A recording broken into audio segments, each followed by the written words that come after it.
Mình là ở huyện Bình Đại, hồi xưa thì tỉnh tỉnh Bến Tre, bây giờ đã đổi lại tỉnh Vĩnh Long, xã Bình Đại. Thì vậy từ hồi xưa giờ mình nuôi tôm thẻ, là làm tôm năm nay cũng được mười mấy năm rồi.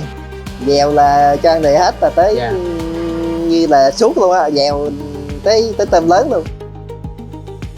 Thì hiện tại bây giờ mình cũng nuôi đã cũng hơn nửa đoạn đường rồi, là tôm lớn mình cũng bắt hết một số rồi, còn giờ còn lại cũng như là đến nay là 125 ngày nó cũng còn 17 con có, rồi một ao là 19 con, ao 20 con.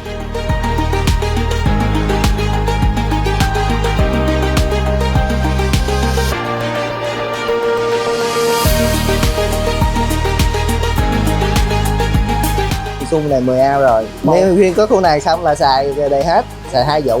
Thấy nó đang ngọt tốt,